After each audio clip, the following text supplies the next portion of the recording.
Please confirm once about the sound as well as screen. Then we can start the lecture.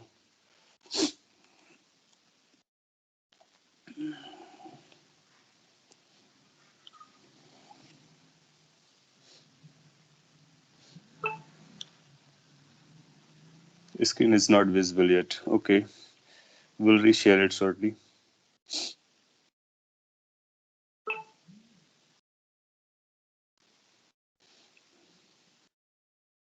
Okay, it's visible. तो सभी को भी visible हो जाना चाहिए.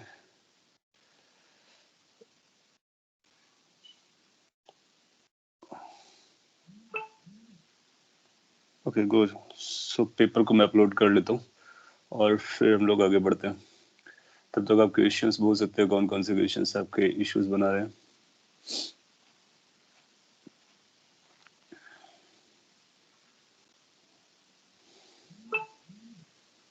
हाँ, I am just sharing. Okay, group पे भी शेयर कर देता हूँ मैं paper. Give me 1 more minute for that sec. और स्क्रीन पर भी शेयर करने वाला हूँ अभी.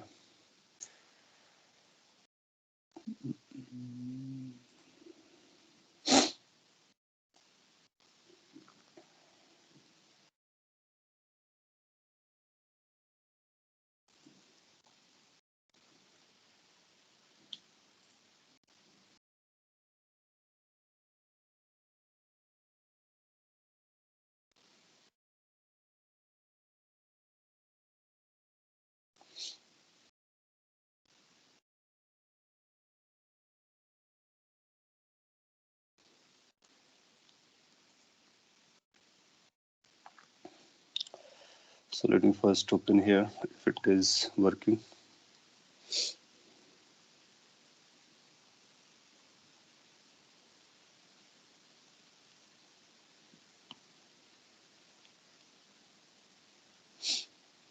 Paper 1. You'll find this on the screen.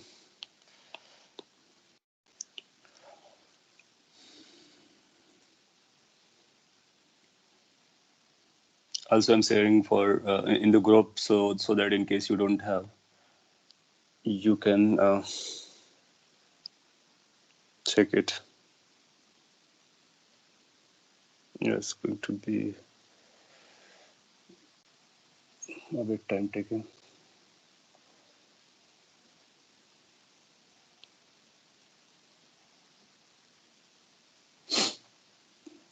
तब तक आप कौन कौन से डाउट है वो जरूर लिस्ट कर सकते हो.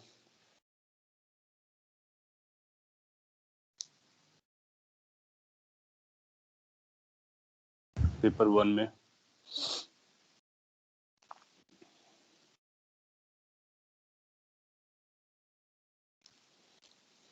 ओके, आपको पेपर पूरा नहीं अवेलेबल होगा, हो सकता है.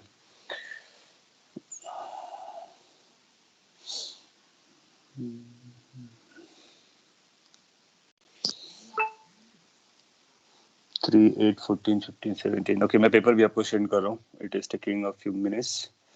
उसके बाद आप इजीली बोल सकते हो कौन कौन से क्वेश्चंस हैं और हम लोग क्विकली उनको समझ लेंगे.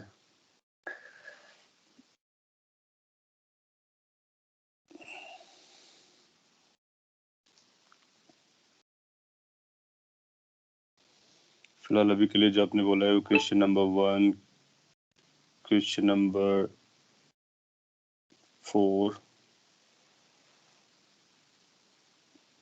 3, 8, 14, 15 and 17.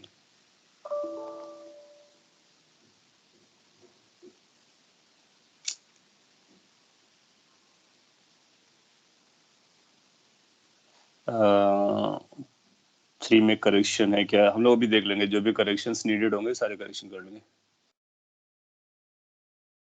3, 5, 7, 10.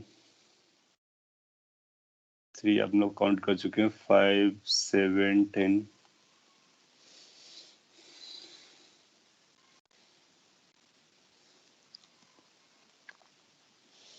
हाँ, अभी हम लोग पहले पेपर 1 को कवर करेंगे, इसके बाद आगे जाएंगे.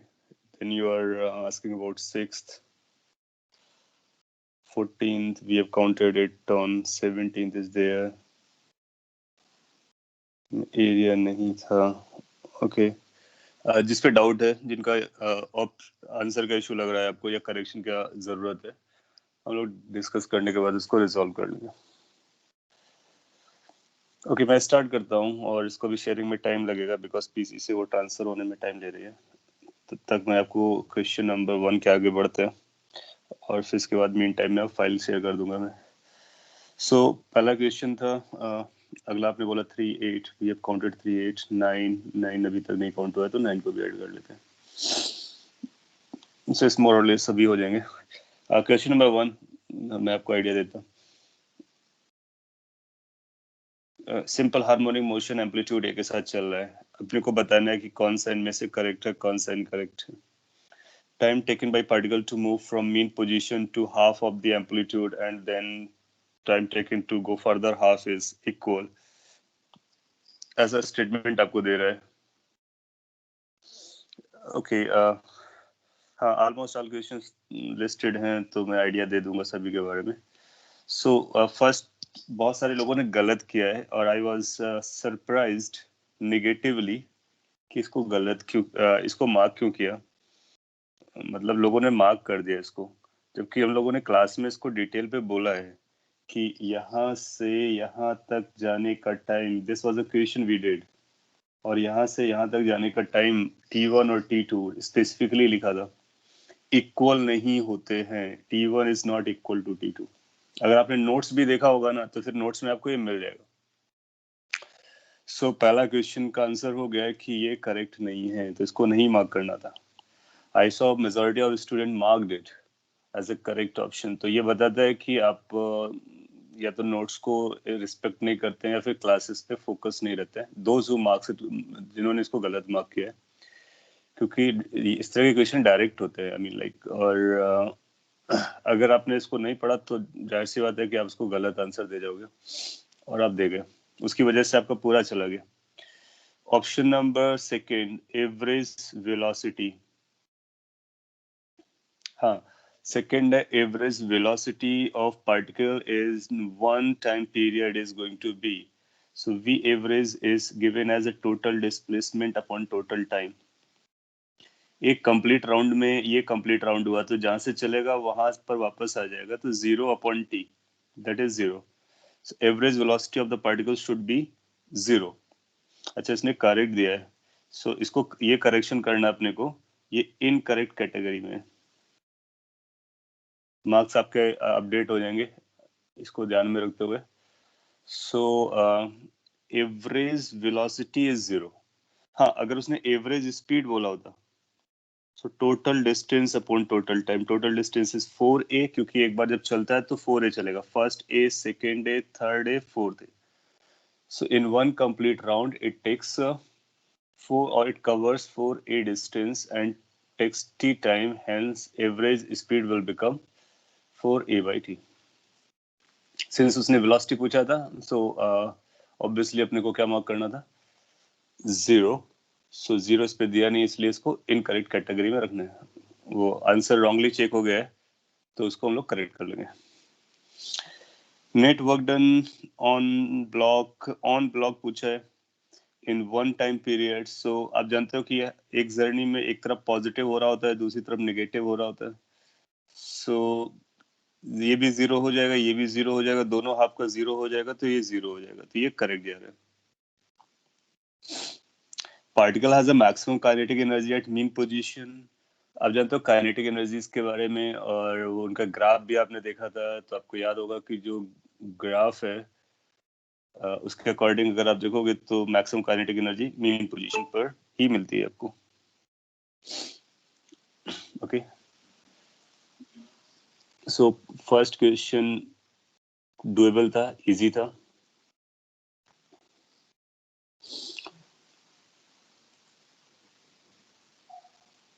हम पेपर मैंने शेयर कर दिया आपके ग्रुप पे, आप एक बार चेक कर लीजिए और डाउनलोड कर सकते हैं उसको, फिर इसके बाद आप प्रॉपरली डाउट पूछ सकते हैं।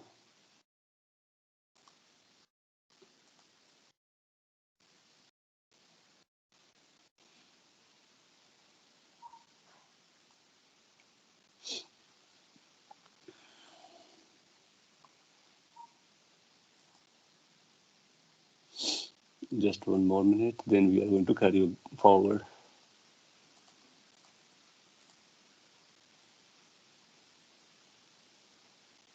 Well, I've shared both fixed papers. Anyway, now we can come back to it. So question number 1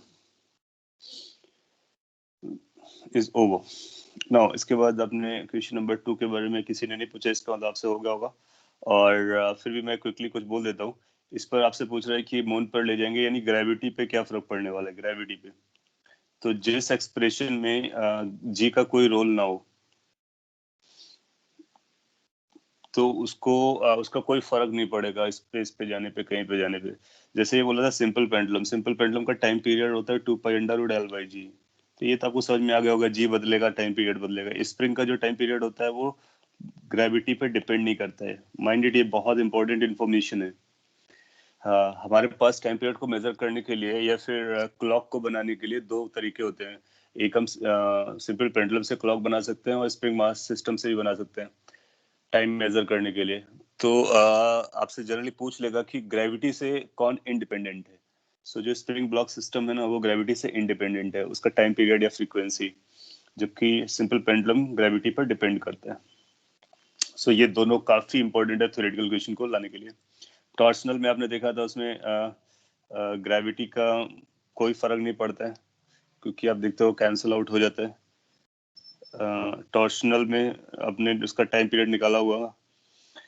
इसके बाद में हॉर आवर क्लॉक, वो आपने देखा होगा कि इस तरह से एक अरेंजमेंट बनाते हैं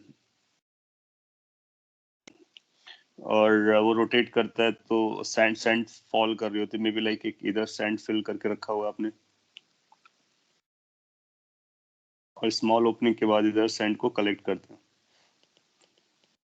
सो स्लोली फॉल कर रहा होता है, और कितने टाइम के बाद एम्प्टी हो जाएगा, वहां से भी टाइम मेजर करते हैं। तो ये भी टाइम मेजर करने का एक ओल्ड स्टोरी हुआ करती थी।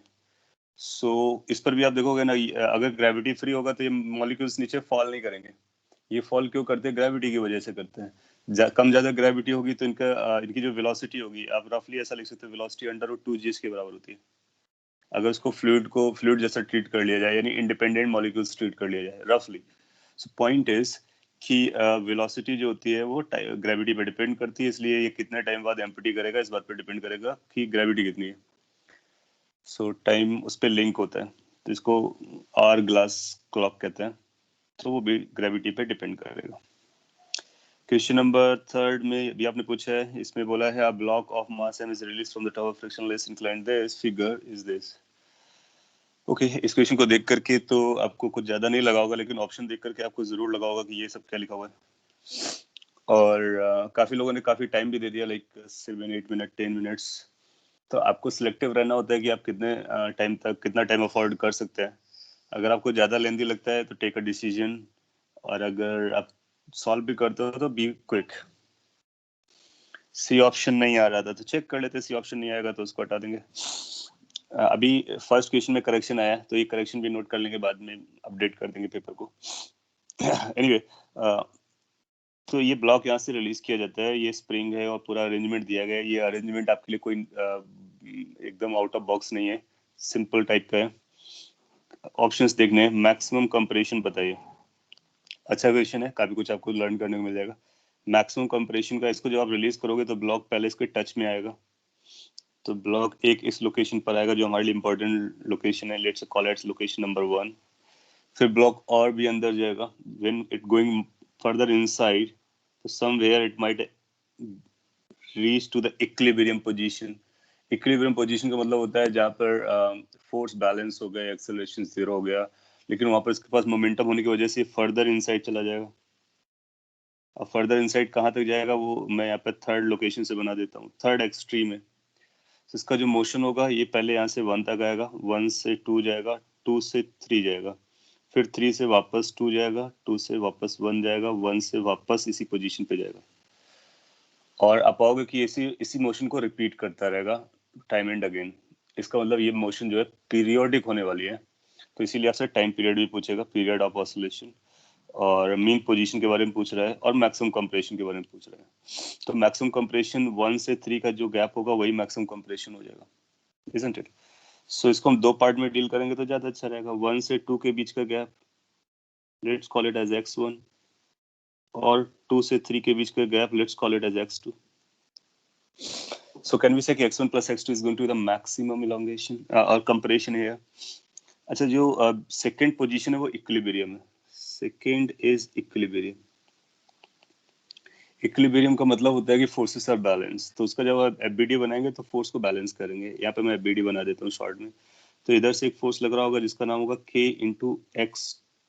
एक्स का मतलब क्या होगा वो भी हम समझ लेंगे. और इधर एक फोर्स लग रहा होगा जिसका वैल्यू होगा mg sin थीटा. ये तो हम लोग mg sin थीटा जानते हैं. यहाँ k के साथ कंप्रेशन आएगा. अच्छा, तो इसमें जब 2 पे गया होगा तो कैन वी से कि b से x1 गया है तो x1 कंप्रेशन हो जाएगा, तो ये k इंटू x1 हो जाएगा. So this k x1 must be equal to mg sin theta. So point is कि x1 की जो वैल्यू आएगी वो mg sin theta divide by k आ जाएगी. एटलीस्ट ये ऑप्शन आप बहुत जल्दी पिक कर सकते थे. और ये वो बोलना चाह रहा है कि इक्विलिब्रियम पोजीशन बी पॉइंट से कितना होगा. The distance of mean position that is equilibrium position from B will be mg sin theta by k. Exactly सही आ रहा है, इसलिए इसको मार्क कर दोगे तो बी ऑप्शन आपको मिल जाता है. अब मैक्सिमम कंप्रेशन निकालने के लिए अपने को ये भी पता करना पड़ेगा कि ये x2 कितना है, या फिर x1 प्लस x2 को हम लोग डायरेक्टली पता कर सकते थे. सो एनर्जी कंजर्वेशन लगा देंगे. ये इनिशियल पोजीशन और थर्ड पोजीशन के बीच में mechanical energy conservation. Yes sir velocity से भी कर सकते हैं. वेलोसिटी का formula v is equal to omega under root a square minus v is equal to omega under root a square minus x square से. फिर उसमें आपको a की जरूरत पड़ेगी और सर केयरफुली a तो आपको निकालना है. a तो निकालना है मैक्सिमम कंप्रेशन मतलब a ही. नहीं, मैक्सिमम कंप्रेशन का मतलब a नहीं है यहाँ पे. देखिए a क्या होता है और मैक्सिमम कंप्रेशन क्या होता है, दोनों में डिफरेंस हो सकता है. मैं इसके बारे में अभी और बता दूंगा, एलेबोरेट कर दूंगा. तो सर क्योंकि मैंने भी वैसे ही किया, ये सेम आंसर है. बिल्कुल हो सकता है और वहां से भी आपको आंसर मिल सकता है, लेकिन क्या ये ए है, इसके बारे में भी हम लोग अभी डिस्कस कर लेंगे. सर ठीक है. मतलब मीन पोजीशन से और a जो मीन पोजीशन है उससे भी हाँ, और ये बोल सकते हैं, ये बोल सकते हैं. अगर आप ये कहना चाह रहे हो, दो जो mean position is a 2 position, ठीक है, और वहां से फर्दर कितना गया वो अपने के लिए x2 है. ये जो x2 है वो हाफ ऑफ पार्ट के लिए एम्पलीट्यूड काम कर रहा होगा. फर्स्ट ऑफ ऑल कि ये पूरा जो मोशन है ब्लॉक का ना, वो परफेक्टली एसएचएम, वो पूरा एसएचएम नहीं है. लेकिन ये मीन पोजीशन से 2 और 3 के बीच का जो मोशन है डेफिनेटली एसएचएम है. सो इसका अगर एम्पलीट्यूड की बात करते हो तो 2 से 3 के बीच का जो डिस्टेंस है वो एम्पलीट्यूड है. यस, इसके बीच पे आप जरूर लगा सकते हो. और वो भी एक काम है कि अगर हमने x2 निकाल लिया जो कि एम्पलीट्यूड है, तो आप ये जरूर कह सकते हो कि x2 is going to be amplitude of half motion. Half motion, जो हाफ मोशन, हाफ जनरली मैं इसका हाफ नाम दे दे रहा हूँ, ये एसएचएम है बेसिकली. सेकेंड हाफ जो है या फर्स्ट हाफ जो है वो कोई और मोशन है, लीनियर मोशन टाइप का भी परफॉर्म कर रहा है. सो ये एम्पलीट्यूड का काम करेगा. अगर वो आप कैलकुलेट करते हो तो जमता है, वो भी जमता है. तो आप एनर्जी कंजर्वेशन आप सी से लेकर के 2 तक भी लगा सकते हो, या डायरेक्टली लगा सकते हो, या फिर जैसे भी आपको करना हो उस तरह से आप कर सकते हो. सपोज कर लीजिए कि अगर मैं डायरेक्टली लगाता हूँ सी से लेकर के 3 पॉइंट तक मैकेनिकल एनर्जी कंजर्वेशन, तो कैन वी से कि ये कि उसके लिए फिर आप देखोगे कि ये जो कंप्रेशन हुआ, टोटल कंप्रेशन, ये इसका नाम मैं एक्स दे दे रहा हूँ. इसी एक्स को अपने को पता करना है. सो ब्लॉक का इनिशियल एनर्जी 0 रहा होगा, इनिशियल पोटेंशियल एनर्जी हायर पे रहा होगा. सो पोटेंशियल एनर्जी को हम लोग mgh लिख सकते हैं. फाइनली उसकी पोटेंशियल एनर्जी 0 हो गई होगी, काइनेटिक एनर्जी 0 हो गई, लेकिन उसमें स्प्रिंग के पास एनर्जी होगी हाफ के एक्स स्क्वायर. ये जो x है ना, ये मैक्सिमम कंप्रेशन के बारे में बात करेगा डायरेक्टली. और अगर ये मैक्सिमम कंप्रेशन यहाँ से निकालना है तो चलेगा. h पता करना हमारे लिए जरूरी है. h कैसे कैलकुलेट करेंगे, आप देखोगे कि ये जो डिस्टेंस है ब्लॉक चल रहा है वो अपने को पता करना है. यहाँ से लेकर के यहाँ तक l था, और l में से आप कैपिटल L सब्ट्रैक्ट कर दोगे. कैपिटल एल में से स्मॉल एल सब्ट्रैक्ट करने के बाद आप पाओगे बी तक का डिस्टेंस हमको मिल जाएगा. लेकिन वो फर्दर एक्स जा रहा है तो प्लस एक्स लगा देंगे. and then you will find कि angle theta है, then you can have this is h. यहाँ से आप h की वैल्यू पता कर सकते हो. So h will come out to be L minus L plus x into sin theta, isn't it?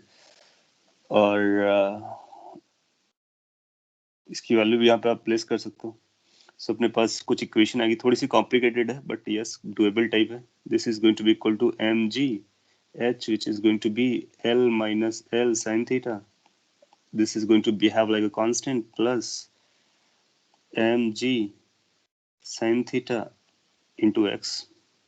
देखने में कॉम्प्लिकेटेड है लेकिन इसको अगर आप शॉर्ट आउट करोगे तो कुछ ऐसा बनेगा, एक्स स्क्वायर प्लस और रादर माइनस एक्स वाला टर्म लेकर के आ रहे हैं, twice mg sin theta by k into x minus twice mg upon k in bracket L minus L sin theta equal to 0. अगर केयरफुली आप देखो तो ये लिखा हुआ है कुछ ax square plus b x plus c equal to 0.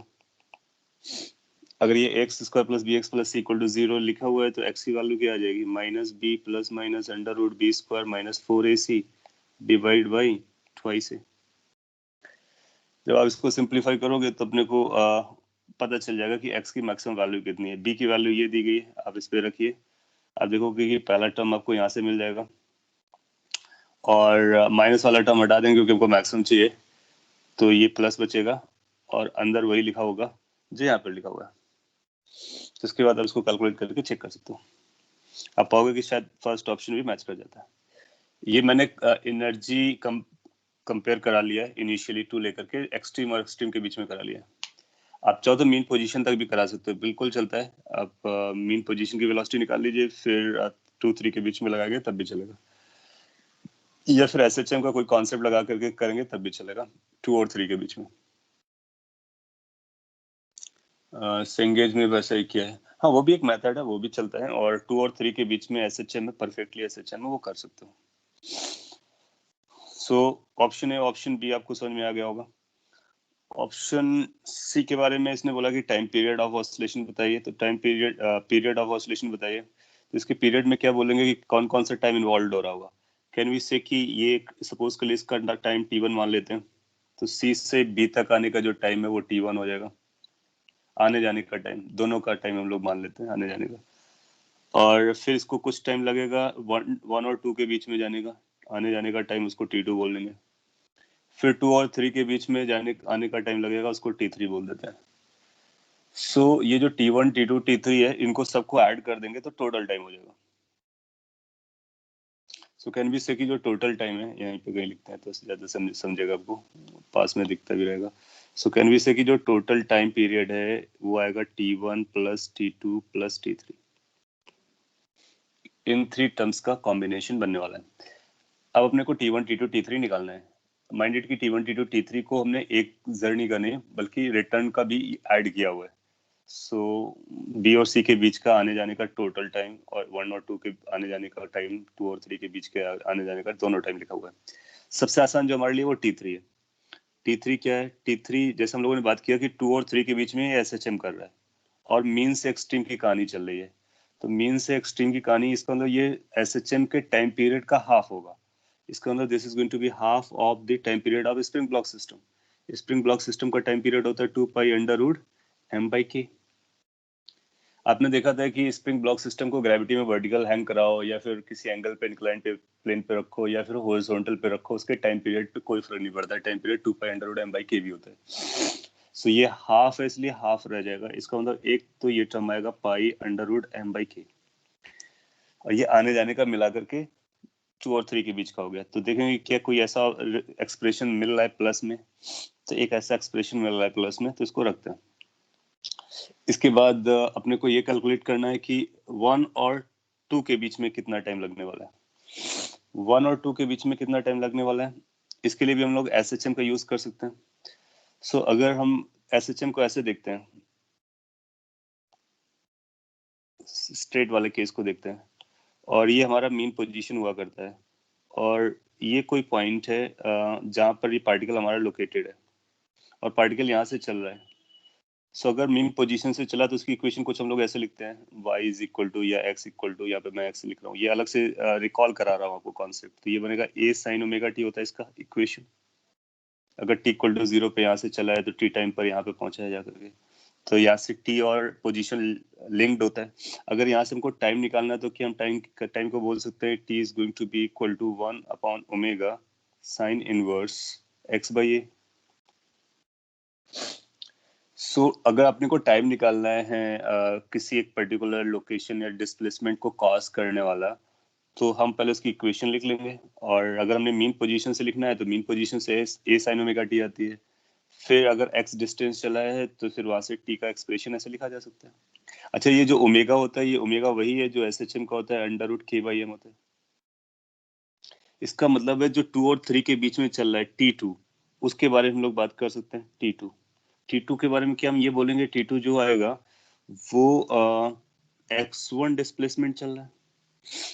सो हम ऐसा बोलेंगे कि जो x1 डिस्प्लेसमेंट है मीन पोजीशन से, और हमारा एम्पलीट्यूड कितना जा रहा है, amplitude is x2। So this will become 1 by omega sine inverse x1 is the displacement at that instant, or x2 is the position, or you can say amplitude. So लेकिन ये जो है ये वन वे का time होता है, तो इसको 2 से मल्टीप्लाई कर दीजिए। 2 से क्यों मल्टीप्लाई करेंगे, क्योंकि अपने को आने जाने का टाइम काउंट करना है।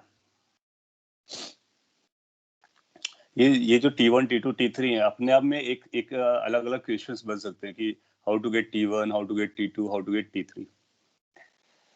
Please reexplain T3। Okay, मैं T1, T2, T3 तीनों को री एक्सप्लेन कर दूंगा। अभी मैं T2 बता रहा था। T2 आपको समझ में आया कि कोई भी अगर एसएचएम चल रही है और किसी एक्स डिस्प्लेसमेंट के लिए जो कि मीन पोजीशन से चलता है, कितना टाइम लगता है, तो उसके लिए ये इसी एक्सप्रेशन को मैंने टाइम के फॉर्म में लिख लिया। और अगर इसको हमने टाइम के फॉर्म में लिख लिया तो यहाँ से t की वैल्यू हम बता सकते हैं टर्म्स के बारे में। अब यहाँ इस पिक्चर से रिलेट करते हैं। पिक्चर में 2 जो थी वो हमारी मीन पोजीशन थी, और हमारा इंटरेस्ट था 2 से 1 के बीच में कितना टाइम लग रहा है। 2 से 1 के बीच का अगर अपने को टाइम चाहिए था तो हमको ये पता करना होगा। 2 से 1 के बीच में अभी भी एसएचएम चल रहा है। सो इसमें एसएचएम 1 से 3 के बीच में रहता है, उसके बाद वो लीनियर मोशन रहता है। सो हमने ये डिस्प्लेसमेंट पकड़ा कि मेन पोजीशन से कितना डिस्प्लेसमेंट है, वो x1 हो गया। एम्पलीट्यूड कितना है, x2 है। तो डिस्प्लेसमेंट डिवाइड बाय एम्पलीट्यूड करते हैं। ठीक है, यहाँ से अपना आंसर आ जाएगा। तो T2 की जो वैल्यू आएगी that is going to be twice omega की जगह क्या लिख देंगे, under root k by m, तो उल्टा हो जाएगा m बाई k, क्योंकि उल्टा ओमेगा लिखा था, साइन इनवर्स। अब ये कॉम्प्लिकेटेड नंबर आएगा जिसमें x1 आएगा। x1 हम लोग ऑलरेडी जानते हैं कितना दिया गया। x1 कैलकुलेट किया था हम लोगों ने, mg sin theta by k divide by x2। अगर अपने को x2 मिल जाता है तो काम हो जाएगा। x2 आपने कैलकुलेट किया होगा अभी। इनफैक्ट आपने x1 प्लस x2 कैलकुलेट कर रखा है। x1 प्लस x2, ये जो वैल्यू है ना वो x1 प्लस x2 है। So this is your x1, this is your x2, so that this becomes the maximum compression. So x2 भी इतना बड़ा सा नंबर है, तो आप देखोगे एक में लिखा होगा sine inverse mg sin theta by k divide by this x2। Understood. So ये अपना हो गया कौन सा, T2। T1 T1 बचा हुआ है। T3 कैलकुलेट करके मैंने बताया how to do, T2 calculate करके बताया how to do. T1 was business as usual, ये बेसिक काइनेमेटिक्स का पार्ट है। उसमें आप कितना डिस्टेंस चल रहे हो, ये डिस्टेंस चल रहे हो, और एक्सेलरेटेड मोशन है, यस, ग्रेविटी के अंदर है, यस, कितना टाइम लगने वाला है पता कर लेंगे। तो T1 को हम लोग डायरेक्टली भी लिख सकते हैं। और आपको ये भी पता चल गया होगा अब तक, अगर शॉर्ट में सॉल्व करना लगे हो, कि अगर T1 कैलकुलेट करना है तो बेटर है कि यहाँ से यहाँ तक का हाइट पता कर लेते हैं। तो जितना फ्री फॉल में टाइम लगता है उतना फ्रिक्शनलेस केस में भी टाइम लगता है। ये जो हाइट आएगी उसको आप लिख सकते हो L माइनस स्मॉल l, क्योंकि अपने को टाइम कुछ ऐसा फॉर्मूला भी याद होता है 2h बाई जी, और g का वो 90 डिग्री वाला कंपोनेंट g साइन थीटा। और या फिर एक काम करो, बेसिक इक्वेशन लगा लो, वरना आपको ये हो सकता कम जमे। तो बेसिक इक्वेशन क्या है हमारे पास, कितना डिस्टेंस कवर करना है आपको, L minus l. Zero velocity से किस acceleration g sin theta, so s is equal to u t plus half a t square type का लगाओ चलेगा। s कितना है, l माइनस एल, और जीरो इनिशियल वेलोसिटी टॉप से चला था, हाफ ए की जगह लिखेंगे g sin theta into T square, T का मतलब अभी टी रखते हैं, सो यहाँ से टी की वैल्यू जो आ रही है वो under root two times L minus L upon G sine theta आ रही है। इसी को मैं डायरेक्टली बोलने की कोशिश कर रहा था। अच्छा, ये जो टाइम है वो एक बार आने का है, दो बार आने जाने का हमने देखना है, तो इसको टू से मल्टीप्लाई करेंगे, यानी जो हमारे पास टी1 होगा वो टू टाइम्स ये नंबर आएगा। Sir yes. सर वो ऑप्शन में जो आपने T2 निकाला है वैसा नहीं है, मतलब 2 से मल्टीप्लाई नहीं है, एक ही टाइम में। फिर से बोलो, क्या बोला आपने? सर वो T2 टाइम जो निकाला है ना, तो हम्म। वो ऑप्शन में वैसा नहीं है, उसको 2 से मल्टीप्लाई नहीं किया है उसने। हाँ, वो हम लोग चेक कर लेंगे कि ऑप्शन एग्जैक्टली मैच कर रहा है नहीं कर रहा है। मैं अभी सिर्फ आपको ये एक्सप्लेन कर रहा हूँ कि how to attempt these three times, कैसे निकालना है इन तीनों टाइम को। जैसे T1 कैसे कैलकुलेट करना है, काइनेमेटिक्स अपना जो बेसिक है, कांस्टेंट एक्सेलरेशन केस है, और जो T2 है वो मीन पोजीशन से किसी सर्टेन डिस्टेंस तक जाना है SHM में, और T3 जो है वो half of the time period of SHM है। तीनों को ऐड कर देंगे। तो मैं एक बार फिर से बोल देता हूँ, आप रिपीट करने के लिए बात कर रहे थे। T1 T2 T3 ये टाइम है जो यहाँ पर दिखाए गए, और ये तीनों को ऐड कर देंगे तो टोटल टाइम पीरियड निकल आएगा पीरियोडिक मोशन का। T3 क्या होगा, T3 इज SHM का हाफ पार्ट है। सो कोई भी SHM होता है, अगर कभी आपको ऐसा दे दिया जाए कि ये पार्टिकल है और स्प्रिंग से कनेक्टेड है, ये पूरी तरह से कनेक्टेड है, और ये SHM करता है, तो इसका टाइम पीरियड बताइए। तो इसका टाइम पीरियड आता है 2 pi under root m by K. So कोई भी स्प्रिंग ब्लॉक सिस्टम हो, अगर इस तरह से कनेक्टेड है, तो उसका time period 2 pi under root m by K आता है। अच्छा, और इसका मतलब अगर ये अपने मेन पोजीशन से हाफ डिस्टेंस की बात करेगा, तो हाफ डिस्टेंस का टाइम वो T3 हो जाएगा मीन पोजीशन से। और क्योंकि हम 2 और 3 के बीच में देख रहे हैं, तो मीन पोजीशन से एक्सट्रीम पोजीशन का देख रहे हैं, इसलिए T3 जो था तो टोटल टाइम पीरियड का जो SHM में होता है उसका हाफ हो गया, तो यहाँ से T3 निकला है। अब इस T3 में हमने दोनों काउंट किया है, जाने का भी टाइम, आने का भी टाइम। ठीक है, इसके बाद फिर T2 कैलकुलेट किया। T2 में हम लोगों ने क्या किया कि T2 के लिए फिर ये फंडा लगाया कि जो SHM है, हमको ये पता होता है कि SHM है, और अगर मीन पोजीशन से हम इक्वेशन लिखते हैं SHM की, तो A sin ओमेगा t आती है, स्टैंडर्ड इक्वेशन। फिर अगर x डिस्प्लेसमेंट करना हो तो कितना टाइम लगेगा, तो इसी में x को x रख देंगे, a को a रख देंगे, ओमेगा को रखेंगे, t निकाल लेंगे। तो इसको a को नीचे लेकर के आए, फिर साइन को साइन इनवर्स में कन्वर्ट कर दिया, फिर ओमेगा से डिवाइड कर दिया। तो वो सारी स्टोरीज जैसे ही आपने की, तो t का एक्सप्रेशन ऐसा आ गया। अच्छा, ये टाइम होता है एक बार जाने का, जबकि हमको यहाँ पे T2 जिसको पकड़ा है वो दो बार का है, जाने का भी है और वापस आने का भी है। तो हम फाइनली अपना आंसर जो निकालेंगे उसमें 2 से मल्टीप्लाई करेंगे, और ये बनेगा 1 upon this sine inverse x1 by x2। अब x1 कितना है, x1 है position from the mean position, जो कि हम लोग ऑलरेडी कैलकुलेट कर चुके हैं, mg sin थीटा बाई के है। x2 क्या है, ये x2 है, वो कंपेयर करके चेक कर लिया है, रख लेंगे तो ये T2 आ जाएगा। T3 के लिए आपको बता दिया, सॉरी ये T1 के लिए आपको बता दिया कि ये कांस्टेंट एक्सेलरेशन केस है, जो कि आसान रहा होगा। अब आप चेक करते हो कि इसका ऑप्शन सही से मैच करता है या नहीं। ये 2 times under root 2l minus L by G sine theta है, तो ये जो टर्म है ये T1 से एग्जैक्टली मैच करता है, यू कैन सी दैट। इसके बाद pi under root m by K जो है, pi under root m by K, ये हम लोगों ने देखा ये T3 से एग्जैक्ट मैच करता है। जो T2 था उसमें ये 2 मिसिंग लग रहा है, बाकी इसके बाद आप देखोगे फिर अंडर रूट m बाई के है, साइन इनवर्स है, mg साइन थीटा बाई के है, और ये नीचे वाला स्टफ है। सो वो 2 मिसिंग है। अगर वो 2 रहा होता तो क्या हम बोलते कि हमारा टाइम पीरियड का कंप्लीट आंसर हो गया, तो उसको फिर हम लोग कंप्लीट आंसर बोल देते हैं। सो अभी ये 2 की वजह से इनकरेक्ट कैटेगरी में अपने को रखना पड़ेगा। बट इम्पोर्टेंट पॉइंट इज कि क्या आपको ये T1 T2 T3 समझा कि किस तरह से कैलकुलेट करते हैं, या फिर कोई पार्ट री एक्सप्लेन करना हो। मैंने इधर उधर लिखा है, जब आप इसको वॉच करना तो एक बार कलेक्ट कर लेना, और अगर क्लियर हो गया तो हम लोग आगे बढ़ेंगे। ये काफी लेंदी क्वेश्चन था, आई कैन थिंक ऑफ, और बट स्टिल हम लोग लर्न कर सकते हैं कैसे इसको सॉल्व करना होता है। काफी लोगों ने ए और बी ऑप्शन को मार्क भी किया है करेक्टली, तो दैट्स अ गुड थिंग। हाँ, वो 2 मिसिंग है तो इनकरेक्ट है, इसको हम लोग इनकरेक्ट कैटेगरी में रखेंगे। ये भी एक करेक्शन है, इसको हम इनकरेक्ट कैटेगरी में रखने वाले हैं। काफी क्लोज लिखा था T3 पार्ट को मैं एक बार फिर से शो कर देता हूँ। Here is the T3 part.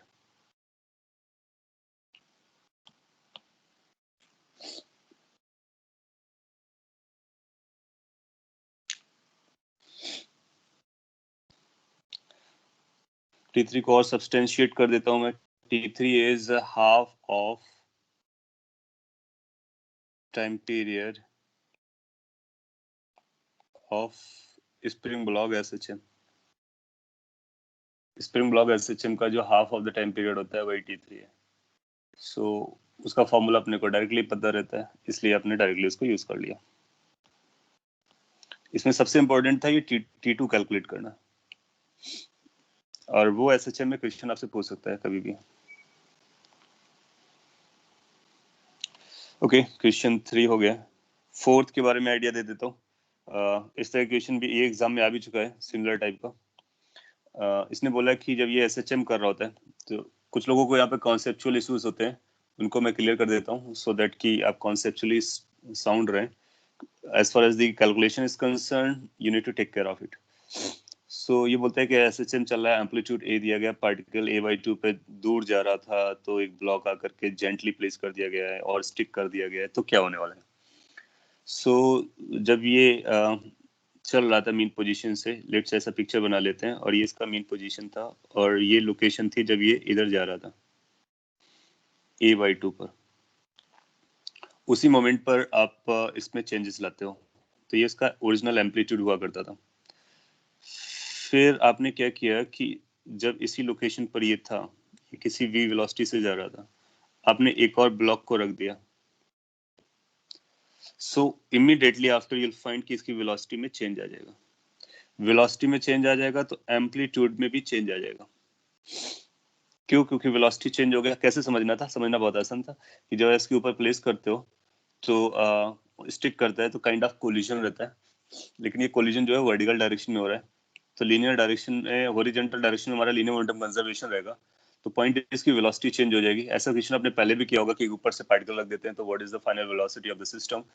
So velocity changes basically, तो काइनेटिक एनर्जी चेंज करती है। जब यहाँ पे काइनेटिक एनर्जी चेंज कर गया, पोटेंशियल वही रहा होगा क्योंकि लोकेशन वही है, तो काइनेटिक चेंज हुआ, पोटेंशियल वही रहा, जिसका मतलब टोटल एनर्जी चेंज हो गया। और आप जानते हो SHM का जो टोटल एनर्जी होता है वो एम्पलीट्यूड पे डिपेंड करता है, इसका मतलब उसका एम्पलीट्यूड चेंज हो जाएगा। और फिर आपसे पूछेगा कि टाइम पीरियड पे क्या फर्क पड़ेगा, तो टाइम पीरियड जो टोटल एनर्जी होती है, ये टोटल मैं एक्सप्रेशन लिखता हूँ तो आपको याद आ जाएगा, हाफ के A² होता है। तो अगर टोटल एनर्जी चेंज हुआ तो A को चेंज होना पड़ेगा क्योंकि K चेंज नहीं हो सकता है। और टाइम पीरियड जो होता है वो 2π√m/k होता है। K चेंज नहीं हो रहा है लेकिन मास चेंज हो रहा है, क्योंकि मास बढ़ जा रहा है सिस्टम का, इसलिए टाइम पीरियड भी चेंज हो जाएगा। इसी पे बेस क्वेश्चन है। उसने बोला न्यू एम्पलीट्यूड बताइए, बता देंगे न्यू एम्पलीट्यूड। तो उसके लिए पहले क्या करना चाहिए अपने को? First of all we need to go for this linear momentum conservation at this stage. So हम लोग बोलेंगे कि mv should be equal to 2mv'। Sir yes sir how can we apply linear momentum conservation, क्योंकि वो force net force 0 नहीं है नीचे वाले ब्लॉक पे। Okay, you are right, so why I it ignored is it, I don't know. Amplitude A/2, तो अगर main position पे होता तो 0 हो कर जाता था, सकते थे, लेकिन एग्रीड A/2 एग्रीड एग्रीड, बिल्कुल करेक्ट स्टेटमेंट आपने यूज किया है। और मैंने उसको लीनियर मोमेंटम कंजर्वेशन करने को क्यों बोला, और यहाँ पर फोर्स डेफिनेटली लग रहा होगा, और ये जो फोर्स होगा वो एक अच्छा खासा फोर्स लग रहा होगा, राइट? और वो स्प्रिंग का फोर्स होगा, चलता है। तो हम लोग एक्सप्लोर करेंगे क्या कोई अपने पास और तरीका है सॉल्व करने का, नहीं है तो फिर इसको भी जस्टिफाई करने की कोशिश करेंगे। ठीक है, what else we can do that. अपने को वी डैश चाहिए। वी डैश निकालने के लिए, क्योंकि ये एडिशनली आप चीज ऐड कर रहे हो, तो अपने पास कोई और अदर वे लीस्ट लाइकली दिख रहा है कि जिसकी वजह से हम वी डैश कैलकुलेट कर पाए। हाँ, इंटरनल फोर्स नहीं, ऐसा नहीं बोलेंगे, ये फोर्स तो एक्सटर्नल है, ये जो फोर्स है ये एक्सटर्नल है, इंटरनल नहीं है। लेकिन एक जस्टिफिकेशन है यहाँ पर है जो वर्क करेगा, जो आपने क्वेश्चन रेज किया, बहुत सही रेज किया क्वेश्चन। और अगर आप पूछते नहीं तो मैं डायरेक्टली बोल के चला गया होता। ये जो फोर्स है ना के, अपने को क्या देखना होता है, अब आप कोलिजन के और डीपर पॉइंट पे जाएंगे लीनियर मोमेंटम कंजर्वेशन के। डीपर पॉइंट का मतलब क्या हुआ कि जब हम लीनियर मोमेंटम कंजर्वेशन कराते हैं ना, तो एक बिफोर वाली सिचुएशन होती है और एक आफ्टर वाली सिचुएशन होती है और एक ड्यूरिंग वाली सिचुएशन होती है। ये सब just before and after and during की बात होती है ना। इसके बाद इसके आगे पीछे क्या चल रहा होता है वो हम कम बॉदर करते हैं। नाउ सी कि जब ये ब्लॉक A/2 पर था, उसी मोमेंट पर आपने ये दूसरा ब्लॉक प्लेस किया, तो बिफोर आफ्टर एंड ड्यूरिंग के केस में जो x है यानी एलोंगेशन है वो वही रहा होगा, यानी के ए रहा होगा। तो जो ड्यूरिंग द फोर्स लग रहा है F, एक्सटर्नल फोर्स लग रहा है, वो के ए के बराबर रहा होगा। कैन वी से कि ये जो फोर्स है वो कांस्टेंट मैग्नीट्यूड का है? कैन वी से ये जो फोर्स है वो नॉन इंपल्सिव नेचर का है? Non impulsive nature, you remember non impulsive nature? अगर जस्ट बिफोर एंड आफ्टर एक रिएक्शन आए या फिर फोर्स सडनली इंक्रीज कर जाए तो फिर वो इम्पल्सिव फोर्स होता है, और उस केस में फिर हम मोमेंटम कंजर्वेशन नहीं कर सकते हैं। जैसे कि अगर आपसे कोई कहता है वर्टिकल डायरेक्शन में मोमेंटम कंजर्वेशन की बात करो, तो क्या हम बोलते हैं वर्टिकल डायरेक्शन में? नहीं, क्योंकि जब ये ब्लॉक ऊपर वाला नीचे पे स्ट्राइक किया होगा तो नॉर्मल रिएक्शन सडनली ग्रो किया होगा। बिफोर दूसरा वाला ब्लॉक रखने से पहले नॉर्मल रिएक्शन और बाद में नॉर्मल रिएक्शन में बहुत बड़ा अंतर आया होगा। जबकि ये जो स्प्रिंग फोर्स है, just before, just after and during, सारा कुछ A/2 पे चल रहा था, तो उसकी जो मैग्नीट्यूड है वो KA/2 रहा। सो ना तो K सडनली ग्रो किया, ना ही A/2 सडनली ग्रो किया। और ये A/2 कौन सा रहा होगा? पहले वाला A रहा होगा, यानी ये जो पोजीशन थी उसकी वैल्यू रही होगी। सो इसलिए हम ये क्लेम करेंगे कि ये जो फोर्स है ये नॉन इम्पल्सिव नेचर का है और बिफोर आफ्टर ड्यूरिंग वही रहता है, इसलिए हम लीनियर मोमेंटम कंजर्वेशन की तरफ जा सकते हैं। तो इस जस्टिफिकेशन के बाद आप इस पे चले जाओगे। Are you getting this point? So आपने जो क्वेश्चन पूछा परफेक्ट था, और ये क्वेश्चन आपसे पूछ भी सकता है एग्जाम में एज अ थ्योरी। तो आप बोलोगे कि this is going to be, we can apply this because it is non impulsive in nature. और ये स्टेटमेंट हम लोगों ने कोलिजन में यूज किया भी है कि नॉन इम्पल्सिव केस में भी linear momentum conservation can be considered. अच्छा, अगर ये अपने को V/2 निकल करके आता है तो अब हम क्या बोलेंगे? अब हम ये पता करना चाहेंगे कि हमारे पास कितनी एनर्जी है जस्ट आफ्टर। तो जस्ट आफ्टर एनर्जी, और आप ऐसा बोल सकते हैं कि आफ्टर आफ्टर वाला केस टोटल एनर्जी कितना हो जाएगा? टोटल एनर्जी जो इनिशियली वहां पर था वहां पर वही उसकी पोटेंशियल रहेगी, हाफ के A/2 स्क्वायर। ये उसकी पोटेंशियल थी इनिशियली, वही रहा होगा। काइनेटिक एनर्जी अब बदल गया, काइनेटिक एनर्जी हो जाएगा half twice m into velocity, नया वाला वेलोसिटी कितना अपने पास? v डैश को स्क्वायर करेंगे। So whatever the changes are coming, that change, those changes are coming in this kinetic energy, क्योंकि मास बदल गया, वेलोसिटी बदल गई। अब पाओगे कि मास तो डबल हो गया, वेलोसिटी हाफ हो गई, स्क्वायर करोगे तो ओवरऑल एनर्जी डाउन हो जाएगी। ये बनेगा half K A square by 4 plus this will become M V square by 4। 2 से 2 कैंसिल हो गया, v का 2 आएगा तो 4 हो जाएगा। Are you getting my point? अच्छा, ये जो वेलोसिटी है वो इनिशियल वाली वेलोसिटी थी। इनिशियल वेलोसिटी मीन पोजीशन या हाफ पोजीशन पे कितनी होती है उसको हम कैलकुलेट कर लेते हैं। v is equal to omega under root a square minus x square. x square मतलब a स्क्वायर बाई 4। तो ये हम लोग ऑलरेडी जान चुके हैं कि इसकी वैल्यू कितनी आती है। So v can be calculated as √3 by 2 av। Maximum velocity का ये हो जाएगा a ओमेगा रादर। तो अपने को वेलोसिटी भी पता थी कि कितना है वहां पर। सो इसको भी यहाँ सब्सटीट्यूट कर सकते हैं वेलोसिटी की वैल्यू को। सो ये बनेगा अपने पास K A square by 8 plus M V square की वैल्यू प्लेस कर लीजिए। So that will become 3a square omega square divided by 16। Calculation का आप ख्याल कर लेंगे तो काम हो जाएगा। अच्छा, एम ओमेगा स्क्वायर को हम के स्क्वायर लिख सकते हैं। सो अपने पास जो आ रहा है 1/8 प्लस 3/16 के ए स्क्वायर। अगर ऐसा कुछ आ रहा है तो इसको और भी सिंप्लीफाई कर सकते हैं। इसको 2 से मल्टीप्लाई कर दीजिए तो ये 16 हो जाएगा। 2 + 3 5 हो जाएगा, 5/16 के ए स्क्वायर आ जाएगा। सो ये आफ्टर जो हमारे पास एनर्जी आ रही है वो ये आ जा रहा है टोटल एनर्जी। अगर अपने पास ये टोटल एनर्जी है तो हम जानते हैं कि टोटल एनर्जी एम्पलीट्यूड के टर्म में लिखा जा सकता है, नया एम्पलीट्यूड के टर्म में। तो टोटल एनर्जी आएगी हाफ के न्यू एम्पलीट्यूड डैश का मतलब न्यू एम्पलीट्यूड स्क्वायर, दोनों को इक्वेट करा देंगे। सो यहाँ से अपने को नया एम्पलीट्यूड पता चल जाएगा। सो कैन वी से कि जो ए डैश का स्क्वायर है वो 5/16 टाइम्स, लेट्स चेक, 16 नहीं 8 आएगा क्योंकि 2 से 2 कैंसिल भी हो रहा है, तो 8 टाइम्स ए स्क्वायर के बराबर हो जाएगा। इसका मतलब ए डैश की वैल्यू कितनी आ जाएगी, √5/8 इंटू ए। सो नया एम्पलीट्यूड कितना हो जाएगा, दैट इज √5/8 इंटू ए। ऐसा ऑप्शन बोल रहा है क्या न्यू एम्पलीट्यूड के बारे में? एग्जैक्टली यही बोल रहा है, इसलिए आप इसको मार्क कर दोगे। I told you this question or similar type of question has come in the examination। तो इस पे क्या करना होता है अपने को जिस पोजीशन पे बोलेगा उस पोजीशन में इसकी वेलोसिटी पता कर लीजिए, टोटल एनर्जी उससे पहले कैलकुलेट कर लीजिए। ये बिफोर की बात है, बिफोर कितना था टोटल एनर्जी, तो बिफोर टोटल एनर्जी कंजर्व थी, आफ्टर टोटल एनर्जी कंजर्व रहेगी, लेकिन बिफोर एंड आफ्टर के बीच में नहीं रहेगी क्योंकि वहां पर इम्पल्स लग रहा था, कोलिजन्स हो रहे थे। सो उस ड्यूरेशन में हमने को क्या करना है, लीनियर मोमेंटम कंजर्वेशन करना है। फिर आपके दिमाग में ये फंडामेंटल बेसिक और गुड क्वेश्चन आ सकता है कि क्या हम लीनियर मोमेंटम कंजर्वेशन करा सकते हैं, यहाँ पर एक्सटर्नल फोर्स लग रहा है, तो आप वहां पे हेजिटेट करेंगे। फिर आप देखेंगे कि ये जो फोर्स है उस फोर्स को डिटेल में वॉच कीजिए। डिटेल में वॉच करोगे तो आपको पता चलेगा वो नॉन इम्पल्सिव नेचर का है। सो आप गो अहेड कीजिए लीनियर मोमेंटम कंजर्वेशन के साथ। फिर आफ्टर टोटल एनर्जी निकालिए और फिर नया एम्पलीट्यूड के साथ उसको रिलेट कर लीजिए, पता चल जाता है। जनरली वो नया एम्पलीट्यूड आपसे पूछता है। दूसरा ऑप्शन बोल रहा है the time period remains unchanged. So what happens to time period, we said कि √m/k होता है, मास बदला है, टाइम पीरियड बदला होगा, तो ये रॉन्ग हो जाएगा। New amplitude is this. जब हमारा एक ऑप्शन आ गया तो फिर इसके बारे में वरी करने की जरूरत नहीं है। टाइम पीरियड इंक्रीजेस, यस, मास की जगह 2m हो जाएगा तो इंक्रीज कर जाएगा। ओके, क्वेश्चन नंबर 5 आगे बढ़ते हैं। Excuse me, sir.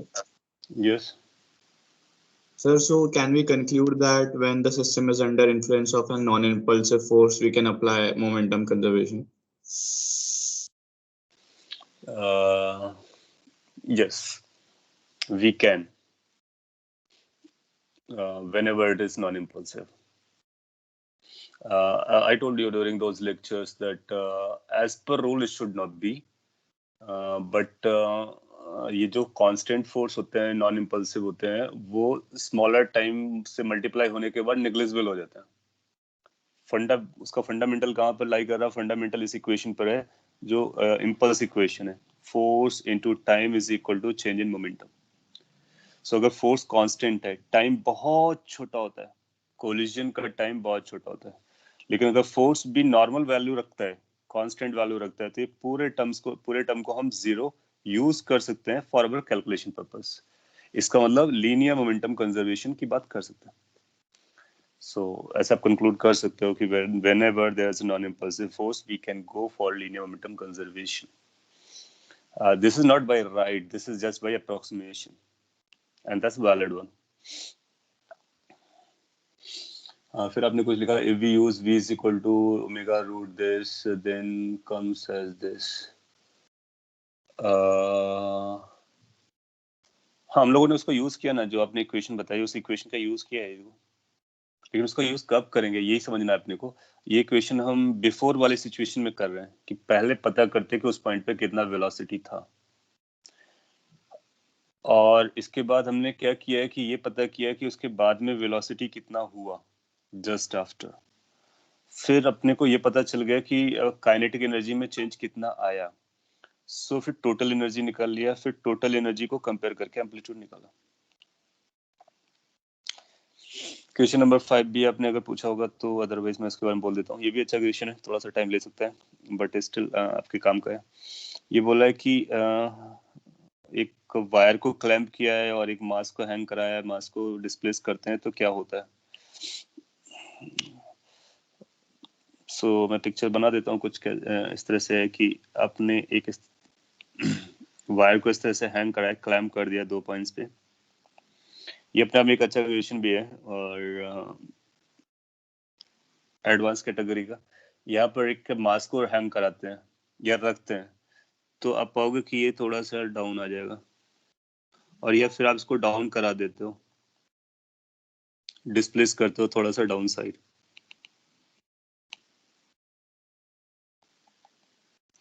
सो ये वर्टिकल डिप्रेशन या डिस्प्लेसमेंट आपने वाई दे दिया इसको। तो वायर, ये जो वायर है ना वो इलास्टिक है, यानी that can elongate or compress or whatever, so it is going to behave similar to the springs, spring के जैसा ही बिहेव करने वाला है। इनफैक्ट इसको स्प्रिंग से भी रिप्लेस कर लोगे तो जमता है।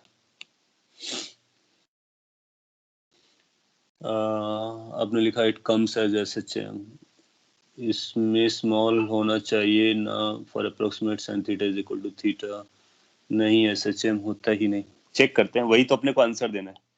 देखो ना, इसने क्वेश्चन में ही यही पूछा है कि whether it is SHM, if it is SHM, so for what condition it is SHM, है ना। सो वो सारी चीजें आप तभी आंसर कर पाओगे जब हम इसको डिटेल में समझ पाएंगे कि क्या ये किस तरह की इक्वेशंस बनाता है और क्या उन इक्वेशंस का अप्रोक्सीमेशन हम कर सकते हैं और अप्रोक्सीमेशन से SHM गेन कर सकते हैं। तो ये अपने को समझना है। इस तरह इसको समझने के बाद आप इस तरह की भी इक्वेशन कर लोगे कि अगर आपसे ऐसे स्प्रिंग बोलता है और एक ब्लॉक लगाया, फिर स्प्रिंग लगाया और फिर वर्टिकल डायरेक्शन में उसको शिफ्ट कराया, तो वो कैसे बिहेव करने वाला है, तो वो भी इसी से लिंक हो जाएगा।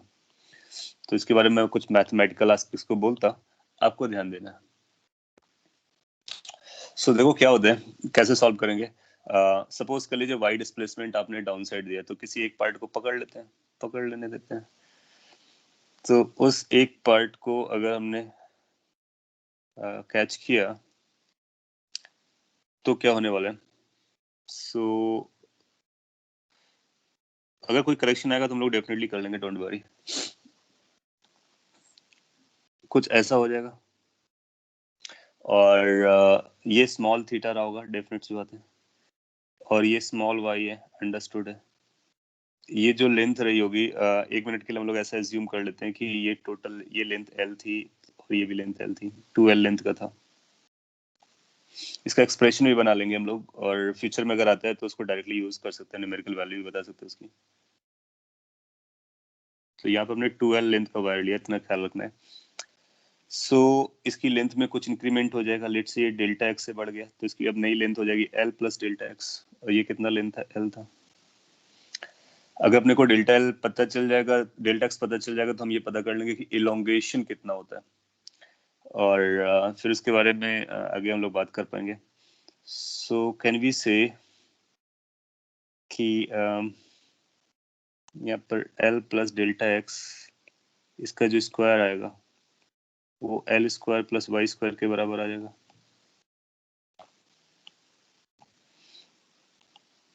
L square plus Y square बोले तो ये जो पाइथागोरस का अपने रूल है वो लगा दिया है, इसको अंडर रूट लगा दो, तो ये L प्लस डेल्टा एक्स की जो वैल्यू है ये आ जाएगी L in the bracket 1 plus Y square divide by L square की पावर हाफ। कुछ ऐसा बोल सकते हैं। एंड देन यू से कि y बहुत छोटा है, y is smaller as compare to L, so this can be written as approximately L in the bracket 1 plus y square upon twice L square। ये कैलकुलेशन आपके लिए खास इंपॉर्टेंस की है, कभी ऐसा क्वेश्चन आएगा और कैलकुलेशन आपसे पूछेगा तो ये कैलकुलेशन आपको करनी है।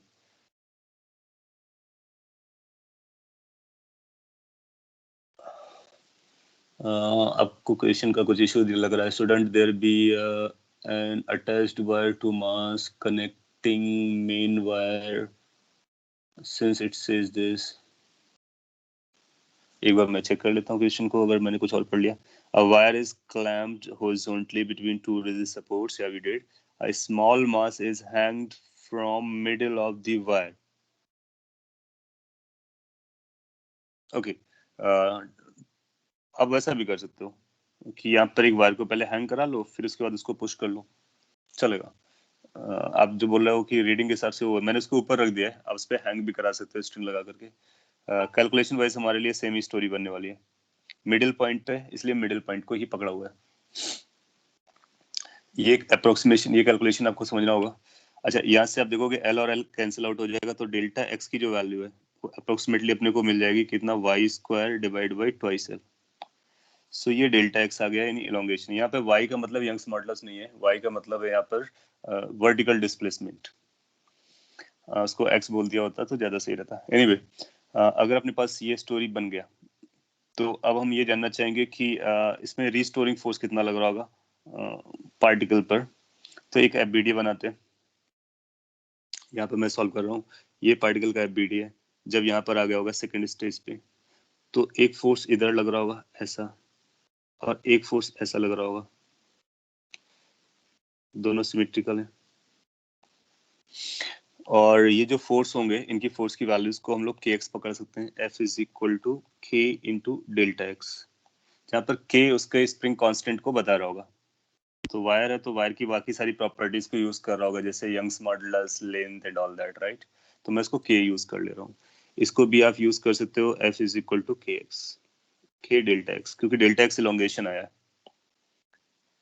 ये जो फोर्सेस हैं इनके अपने कंपोनेंट्स होंगे और वो कंपोनेंट इधर ऐड अप कर जाएंगे। ये हॉरिजॉन्टल कंपोनेंट एक दूसरे को कंज्यूम कर जाएंगे, जाने देते हैं। अच्छा, अब ये पता करते हैं कि थीटा वीटा का क्या फंडा चल रहा है। तो इसको हमने थीटा एज्यूम किया था, ये वाले केस को। इसको थोड़ा सा और आगे बढ़ा देंगे आप, और इसके बाद हॉरिजॉन्टल से ये जो एंगल बनाया गया था, अगर मैं इसको नाम थीटा दे देता हूँ, सो अब पाओगे कि ये एंगल थीटा हो जाएगा। तो एक कॉस थीटा नीचे आएगा, ये साइन थीटा आ जाएगा। तो ये बनेगा 2 टाइम्स के delta X sine theta. Can we say कि हमें अपने पास रीस्टोरिंग फोर्स आ रहा है, restoring force, and that restoring force is 2k delta X sine theta. Similar type question exam में आया भी है, उसने के की जगह वाई, यंग्स मॉडुलस, लेंथ वगैरह दे रखा था। सो इसलिए हम लोग इसको और भी सॉल्व कर रहे हैं। ट्वाइस के delta x into sine theta जा रहा है। अच्छा, के कांस्टेंट होगा, डेल्टा एक्स हम लोग निकाल चुके हैं वाई के टर्म में, साइन थीटा अपने को पता करना है। सो रीस्टोरिंग फोर्स तो अपने को पता चल गया, इसका मतलब ये ऊपर तो जाएगा, लेकिन क्या ये एसएचएम होगा, यहाँ तक अभी और उसके लिए हमें और भी बातें करनी है। तो 2 को 2 रखते हैं, के को के रखते हैं, और डेल्टा एक्स को लिखेंगे Y, that's displacement, divide by twice L into sine theta. अब अपने को साइन थीटा पता चल जाए तो काम हो जाएगा। इस एक्सप्रेशन से साइन थीटा देखते हैं। What is the sine theta? Sin theta is going to be the perpendicular distance divided by hypotenuse, which is L plus delta x. L बड़ा है, डेल्टा x बहुत छोटा है, तो ये sin थीटा tan थीटा सब आपस में बराबर होते हैं, तो इसको y by L लिखा जा सकता है, y by L लिखा जा सकता है। सो अपने पास आ गया है जो रिस्टोरिंग फोर्स है, दैट इज ट्वाइस के। अच्छा, 2 से 2 कैंसिल हो रहा है तो क्यों ना कर दें, कैंसिल कर दिया गया। तो ये बनेगा K Y square divide by L into sine theta. Sine theta की वैल्यू वाई बाई एल है। So how much the restoring force is acting? So restoring force is basically ky cube divided by l cube. Please note it down. और किसी exam में probably, I am not sure कि IT advance था या कोई था, ये question पूछा गया है और उसने ऐसा बोला था कि रिस्टोरिंग फोर्स जो है y की किस पावर पे डिपेंड करता है। सो ऐसा लिख कर दे दिया था कि restoring force on this particle is going to be nth power of the displacement that we do downside. What is that n value? ये n की वैल्यू 3 आती है, ठीक है। और कैसे आती है वो इस तरह, यहाँ से आपको पता चल गया। तो क्या ये रिस्टोरिंग फोर्स लगेगा? यस। क्या ये एसएचएम करेगा? No. Why? Because it is Y cube. अब आपसे बोलता है कि क्या y छोटा होगा तो एसएचएम करेगा। अब y कितना भी छोटा क्यों ना हो, y क्यूब तो y क्यूब रहने वाला है, और y कितना बड़ा क्यों ना हो तब भी y क्यूब रहने वाला है। इसका मतलब फॉर स्मॉलर, लार्जर और ऑल वैल्यूज के लिए ये एसएचएम नहीं करेगा। तो ये कैलकुलेशन भी अपने नोट्स पे ऐड करने का, और ये एक रिजल्ट जैसा काम करेगा। और अगर ये क्वेश्चन फ्यूचर में आता है तो हम ये वाई क्यूब वाला फिनोमेना याद रख सकते हैं कि क्यूब के पावर पे डिपेंड करता है। अब आप इसका आंसर दे जाओगे सारे पार्ट्स का। जैसे ये बोला कि will go SHM for large और smaller value, no. Will not go for SHM for any value, yes. So B option को मार्क कर दोगे।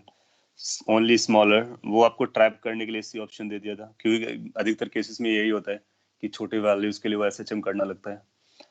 तो बट वो कैलकुलेशन पे डिपेंड करता है, राइट। पीरियोडिक मोशन करेगा, यस। रिस्टोरिंग फोर्स लग रहा है तो पीरियोडिक करेगा। अच्छा क्वेश्चन था, फिफ्थ टफ था, चैलेंजिंग था, बट क्वेश्चन में हमने जो अप्रोक्सीमेशन लिया है सेकंड लास्ट स्टेप में वो only valid if y is small. कौन सा सेकंड लास्ट में अप्रोक्सीमेशन? हमने कुछ अप्रोक्सीमेशन लिए हैं, एक तो यहाँ पर लिया है y स्मॉल, यस, तो ये तो हम लोग बोल ही रहे कि y इज स्मॉल।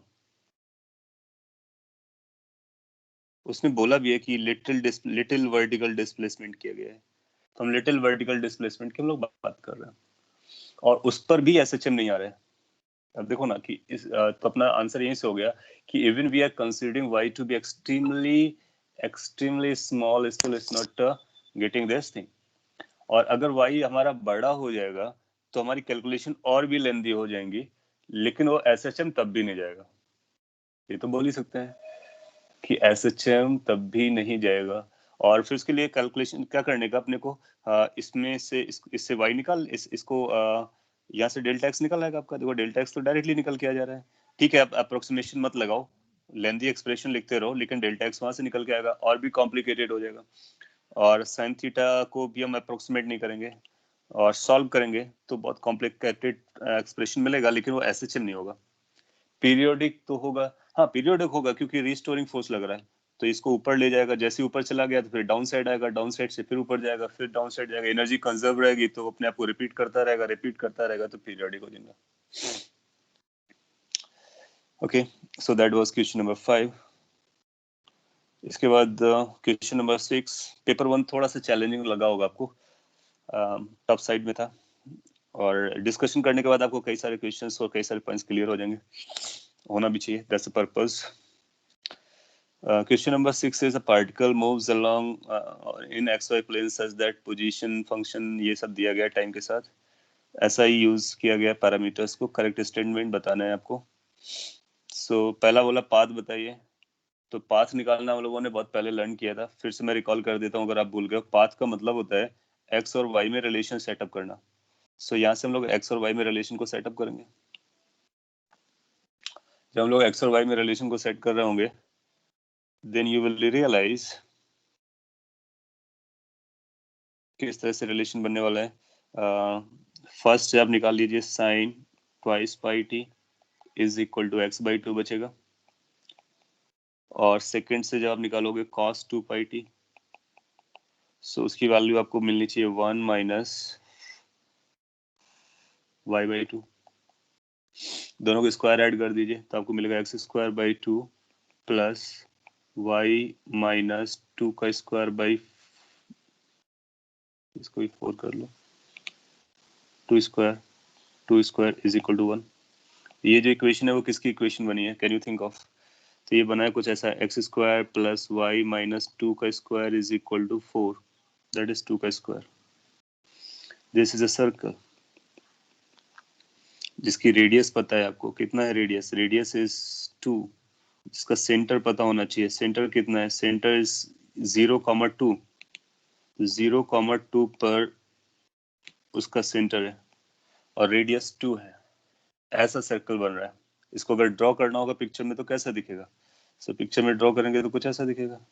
2,2 पर उसको सर्कल बनाना है और सेंटर रखना है 2,2 पे, सॉरी 0,2 पे, पार्डन।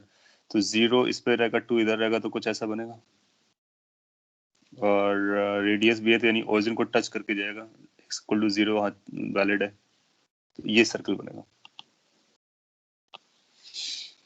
अगर ये आपको समझ में आ रहा है तो अब हम आंसर दे पाएंगे। Path of the particle is symmetrical about x axis. क्या एक्स एक्सिस का आउट सिमेट्रिकल है? ये नहीं, ये आपका एक्स एक्सिस है, ये वाई एक्सिस है, ये वाई एक्सिस का आउट सिमेट्रिकल है, एक्स एक्सिस का आउट सिमेट्रिकल नहीं है।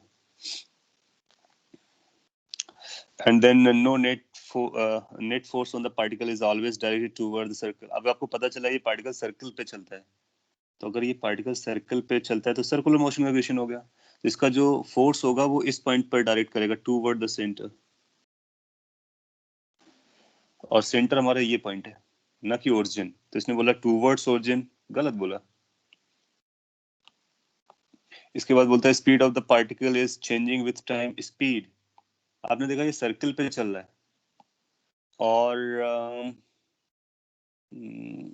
अगर ये सर्कल पे चल रहा है so what about the speed, can we say speed change कर रहा है टाइम के साथ या नहीं? तो उसके लिए अपने को क्या करना होगा, अभी तो उसका पोजीशन ये दिया गया है, इससे अपने को पता चला कि ये सर्कल पे चल रहा है।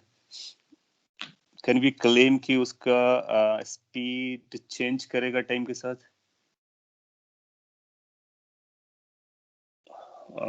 पीरियोडिक होगा, यस ये पीरियोडिक होगा, और ये टाइम के साथ आपको बता रहा है कि किस तरह से चल रहा है। सो इनको डिफरेंशिएट करके इनकी वेलोसिटीज निकाल सकते हैं। तो ये क्या करना पड़ेगा अपने को, अब ये क्लेम करना पड़ेगा कि स्पीड कांस्टेंट है या नहीं, क्योंकि सर्कल पे चल रहा है। सर्कल पे दोनों केसेस चलते हैं अपने, कौन से चलते हैं, यूनिफॉर्म सर्कुलर मोशन होता है, नॉन यूनिफॉर्म भी होता है। यूनिफॉर्म होगा तो स्पीड कांस्टेंट रहेगी, नहीं और अगर नॉन यूनिफॉर्म होगा तो स्पीड बदलेगी। तो उसके लिए आपको एक स्टेप और आगे जाना चाहिए, डायरेक्टली क्लेम करने से vx निकालना चाहिए, velocity in the x direction, वो dx by dt आ जाएगा। जब आप dx by dt करोगे तो ये बन जाएगा 4 cos, मैं डायरेक्टली कर रहा हूँ, आप चेक कर लीजिए, 4 पाई cos पाई t बन जाएगा। vy कैलकुलेट करना चाहिए dy by dt से, सो ये बन जाएगा 0 और cos का आएगा माइनस साइन, सो प्लस हो जाएगा, ये बनेगा 4 पाई sin t, 2 पाई t, यहाँ पे 2 भी रहा तो 2 भी लगा लेते हैं, है ना। अब आप देखो कि अपने को चाहिए v स्पीड, स्पीड का मतलब होता है under root V X square plus V Y square. तो जब आप V X square V Y square करोगे तो आप पाओगे कि अंडर रूट लगाने के बाद ये 4 पाई में कन्वर्ट हो जाएगा, ये इनका स्क्वायर और एडिशन 1 हो जाएगा। सो आप देखोगे जो वेलोसिटी है ना और स्पीड जो है वो कितना है, 4 पाई है, ये कांस्टेंट है। इसका मतलब इसकी speed through out the constant है, इसका मतलब ये यूनिफॉर्म सर्कुलर मोशन हो गया। तो हम ये क्लेम कर सकते हैं ये यूनिफॉर्म सर्कुलर मोशन है, पीरियोडिक है और इस तरह से चल रहा है। So speed is changing with time? No, it's not changing. So ये इनकरेक्ट कैटेगरी में चला जाएगा।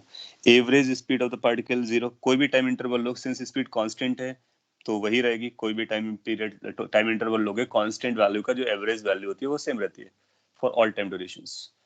यस रहेगा, कितना रहेगा 4 पाई, हम लोगों ने निकाल भी लिया 4 पाई है, ये बोल भी रहा है 4 पाई है, इसका मतलब सही बोल रहा है। सो लास्ट ऑप्शन को मार्क कर दोगे। ये भी एक अच्छा क्वेश्चन था और आपको लास्ट को मार्क करना चाहिए था। Question number next 7th 200 bubbles, ये इस तरह का क्वेश्चन हम लोग बात कर चुके हैं, ऑलरेडी बात कर चुके हैं, एक आपके मॉड्यूल में डिस्कशन हुआ था या कहीं था, तो वहां से आपने देखना है। ये रेडियस निकाला था कॉन्टेक्ट के लिए, if you remember, if not you need to watch the previous lectures. और फिर हम लोगों ने ये निकाला था कि अगर वो दोनों को मर्ज कर दिया जाता है तो क्या होता है, वो एक कुछ कॉम्प्लिकेटेड सा फॉर्मूला आता था, P not A cube plus B cube plus C cube type का। तो उसमें पी नॉट का भी एक्सप्रेशन आता था।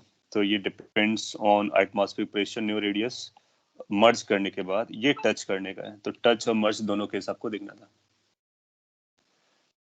थर्ड ऑप्शन एक्सप्लेन करो ना। New radius depends on atmosphere, ये हम लोगों ने किया हुआ क्लास में और मैं आपको जस्ट रिकॉल करा देता हूँ और आप एक बार उस वीडियो को वॉच कर लेंगे तो जमेगा। कुछ ऐसा बोला था मैंने कि एक ये बबल है, दूसरा ये बबल है, मिलकर के तीसरा ये बबल बनाता है। तो कुछ 3 इक्वेशंस बनाई थी। इसका P1 प्रेशर है, इसका P2 प्रेशर है, इसका P3 प्रेशर है, इसकी रेडियस R1 R2, इसका यहाँ पर ये A बोल रहा है, ये B बोल रहा है, इसको C, उधर हम लोगों ने C बोला था तो इसको R बोल देंगे, कोई दिक्कत नहीं है। यहाँ पे इक्वेशन आती है P1 माइनस P नॉट, यानी P1 की जो वैल्यू अगर आप कैलकुलेट करोगे, P1 is going to be P not plus 4T by A। यहाँ से P2 मिलेगा P not plus 4T by B। T for surface tension है, वो रो बोल रहा है तो रो लगा देंगे, या जो भी बोल रहा है सिग्मा। P3 की वैल्यू आएगी P not plus 4T by R। R आपको निकालना है। हाँ, इस पे क्या होगा वो समझते हैं। हाँ, दैट्स अ गुड पॉइंट। इसमें नंबर ऑफ मोल्स कंजर्व रहते हैं, क्योंकि ये गैस और ये गैस आपस में मिल करके सिंगल वही गैस बनी है। तो जितने मोल्स इसके अंदर थे उतने ही मोल्स यहाँ पर रहेंगे। हम लोग जानते हैं कि PV इक्वल टू NRT होती है, ये गैस के लिए हम मान लेंगे कि वैलिड है। तो नंबर ऑफ मोल्स इसके प्लस नंबर ऑफ मोल्स इस वाले बलून के, या फिर ये जो भी बबल है, is equal to total number N3। So N1 plus N2 is equal to N3। अच्छा, टेम्परेचर वगैरह सब कांस्टेंट है, इसका मतलब P1 V1, तो ये क्या क्या बता रहा है अपने को, P1 V1 plus P2 V2 is equal to P3 V3। ये 3 इक्वेशंस इधर, और ये फोर्थ ये मैंने बना के आपको दिया था सॉल्व करने के लिए। P1 की वैल्यू जब आप रखोगे तो आपको मिलेगा P0 प्लस 4T/A। V1 की जगह कितना लिखोगे 4/3 पाई A क्यूब, ये इनिशियली वॉल्यूम था। इसी तरह से P2 के बारे में लिखोगे तो P0 प्लस 4T/B, और V2 के बारे में 4/3 पाई B क्यूब। फाइनली जब P3 के टर्म में आओगे तो ये बनेगा P0 प्लस 4T/R, और ये वॉल्यूम आएगा 4/3 पाई R क्यूब। अब देखो 4/3 पाई की वैल्यू दोनों तरफ से कैंसिल आउट हो जाएगी, सिंप्लीफाई करोगे यहाँ से R निकल के आएगा, ये जो रेडियस निकल के आएगी उसमें P0 जरूर आएगा, P0 कैंसिल नहीं हो पा रहे, तो एटमॉस्फेरिक प्रेशर पे डिपेंड करता है। That's what simply it is asking. तो अगर आपने वो क्वेश्चन सॉल्व किया था तो आपको याद होगा कि उसमें जो रेडियस निकल के आई थी उसमें P0 का एक्सप्रेशन आया था। बस काम हो गया, 1 सेकंड में आप आंसर दोगे, new radius depends on the atmospheric pressure, और सॉल्व करने की जरूरत भी नहीं है आपको। और ये अभी आपने आंसर दे दिया, तो जब आप सी दे दोगे तो फिर बी नहीं दोगे ऑफ कोर्स, और ये तो रबिश है क्योंकि ये डायमेंशनली मैच नहीं कर रहा है, तो उसको हटा दोगे। क्वेश्चन नंबर 8, मैंने आपको इस तरह से स्पेसिफिकली नहीं बोला, बट अगर आपने ऐसे या मॉड्यूल पढ़ा होगा तो उस पर जरूर मिल गया होगा कि ये ब्रिटल नेचर क्या होता है और डक्टाइल नेचर क्या होता है मटेरियल का। तो आपने देखा होगा मटेरियल जो होता है कि कुछ ऐसे जैसे ग्लास है ना, उसको आप बेंड करो तो जल्दी वो क्रैक कर जाता है, बेंड होने से की बजाय वो क्रैक करना पसंद करता है, तो ब्रिटल नेचर होता है। और जैसे कि वायर है, उसको अगर आप बेंड करोगे तो इजीली बेंड हो जाएगा, काफी बेंड हो जाएगा, एलोंगेट भी हो जाता है, उसको डक्टाइल बोलते हैं। तो डक्टिलिटी और ब्रिटल नेचर वो डिसाइड किया जा सकता है। ये जो ग्राफ है, इन ग्राफ के बारे में अपने को बेसिक आइडिया है। जो जल्दी फ्रैक्चर हो जाता है, अल्टीमेट टेंसाइल के बाद जो जल्दी फ्रैक्चर हो गया, वो ब्रिटल नेचर का होता है। फिर इसमें आपको आंसर देना था, जैसे कि मटेरियल जैसे बोलता है material 2 is more elastic. What is the meaning of more elastic? More elastic का मतलब उसकी इलास्टिसिटी ज्यादा होनी चाहिए। इलास्टिसिटी के लिए हम उसका स्लोप देखेंगे, स्लोप ऑलमोस्ट सिमिलर टाइप के दिख रहे हैं, तो उसमें हम कंपेयर नहीं कर पाएंगे। Material 1 and 2 have same elasticity, same brittleness. So elasticity तो दिखता है एक बार के लिए स्लोप सिमिलर टाइप का दिख रहा है, लेकिन जो ब्रिटलनेस है वो अलग अलग है। ये जल्दी फ्रैक्चर हो जा रहा है, ये एलोंगेट होकर के हो रहा है, तो इसमें डक्टाइल नेचर ज्यादा है, इसमें ब्रिटल नेचर ज्यादा है। फिर बोलता है material 2 is elastic over larger region. हाँ, तो ये जो इलास्टिक है यहाँ तक इलास्टिक है, जबकि ये इलास्टिक इस लोकेशन तक है। तो आपको लग रहा होगा, और उसने बोला कि दे आर सेम स्केल पे बने हुए हैं, so both the graphs are on the same scale. तो उससे पता चल रहा है कि ये जो रेंज है ये ज्यादा है एज कम्पेयर टू दिस। इसका मतलब सेकेंड मटेरियल जो है ज्यादा रेंज तक और रीजन तक इलास्टिक रहता है, क्योंकि इसका इलास्टिक यहाँ पे खत्म हो रहा है, इसका इलास्टिक यहाँ पे खत्म हो जा रहा है। सो ये करेक्ट लग रहा है, तो इसको करेक्ट कर देंगे। मटेरियल 2 इज मोर ब्रिटल, हाँ ये जल्दी फ्रैक्चर हो जा रहा है तो मोर ब्रिटल है, इसको भी मार्क कर देंगे। क्लियर हुआ, या फिर इस पे कुछ एक्स्ट्रा आपको जानना है, पूछना है तो बोल सकते हो। इसके बाद हम क्वेश्चन नंबर 9 पे चलते हैं।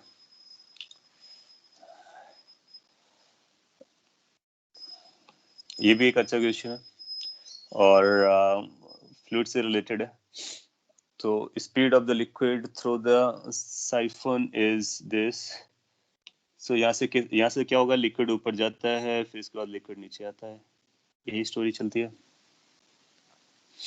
और स्पीड आपको निकालना है तो निकाल सकते हैं। स्पीड निकालने के लिए आप क्या कीजिए कि डी पॉइंट को और बी पॉइंट पर बर्नौली लगा दीजिए। Bernoulli equation at B and D. B का प्रेशर कितना होगा? बी का प्रेशर होगा P0 minus P0 plus rather rho G H, क्योंकि ये एच नीचे है तो ये प्रेशर आ गया, प्लस वेलोसिटी 0 होगी। रेफरेंस लाइन भी अगर आप रेफरेंस अगर इसको मानते हो तो हाइट पर भी है, कितना हाइट पर है? रो जी वाई हाइट पर है। डी के कंपैरिजन में डी पर आते हैं, प्रेशर एटमॉस्फेरिक रहेगा, half rho V square, velocity रहेगी 0 हो जाएगा। यहाँ से वेलोसिटी पता, स्पीड पता चल जाएगी। स्पीड की वैल्यू आ जाएगी √2 times G H plus Y. पहला पार्ट क्लियर हो जाएगा। इसके बाद बोलता है कि प्रेशर एट सी पॉइंट का प्रेशर कितना होगा। तो आपको पता है कि यहाँ एटमॉस्फेयर है, ऊपर चले जाओ तो पता चल जाएगा सी पॉइंट का प्रेशर कितना है। सो कैन वी से कि pressure at C is going to be equal to P not minus ऊपर जाने पे कम होता है rho G H plus Y सबको ऐड कर दो तो ये भी हो जा रहा है। Pressure at A is less than P D, A और डी दोनों एटमॉस्फेयर पर है तो दोनों का सेम प्रेशर आएगा। एटमॉस्फेरिक पॉइंट्स का प्रेशर कैसा होता है? इक्वल होता है, यू नो दैट। अच्छा क्वेश्चन है, एग्जाम के लिए प्रोबेबल भी रहता है। तो अगर आपने सॉल्व कर लिया था एग्जाम में, दैट्स बेस्ट थिंग। नहीं कर पाए तो अभी आप पूछ सकते हो, तो मैं इसको एक्सप्लेन कर सकता हूँ, री एक्सप्लेन कर सकता हूँ इनफैक्ट। क्वेश्चन नंबर 10, आपको पता है कि सभी स्पीड पे क्या बनता है? पैराबोलाइड बनता है। इसका काफी लोगों ने करेक्ट आंसर दे दिया है, अच्छी बात है। क्या टेक्निक लगाया था आंसर देने के लिए, कोई एक्सप्लेन करेगा? पहला पार्ट तो आपको समझ में आ गया था कि ये पैराबोलाइड है, रहता है फ्री सरफेस, वो तो हम लोगों ने देखा है, प्रूव भी किया है पैराबोलाइड को लेकर के। फिर जैसे इसने पूछा कि पहले ब्रिम को जाएगा या फिर बेस को जाएगा, स्पिल ओवर पहले होगा, बेस को टच करेगा, सेम चीज को वो बार बार रिपीट कर रहा है। कैसे डिसाइड करेंगे कि ये पहले ब्रिम पे जाएगा या फिर बेस पे जाएगा?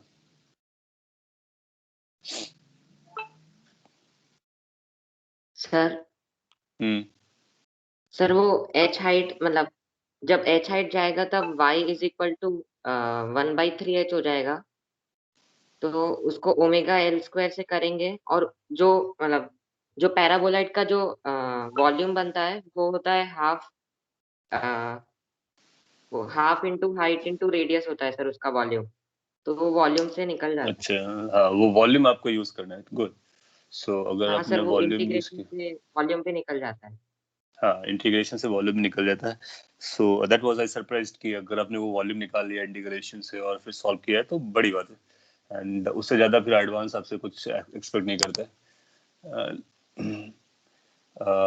इसमें वॉल्यूम कंजर्वेशन करेंगे, कि वॉल्यूम चेक करेंगे। फंडामेंटल वही है कि जब ये ऊपर तक जाएगा तो जो लिक्विड है कुछ इस तरह के शेप पे चला गया होगा, फिर आप इतने पोर्शन के ऊपर जो लगने वाला वॉल्यूम है वो कैलकुलेट कर लीजिए, और जो पहले वॉल्यूम था वो कैलकुलेट कर लीजिए, और ये चेक कीजिए कि ये जो वाई डिस्टेंस आपने देखा है नीचे वो कितना जाता है, या फिर जो भी नाम इसका दो।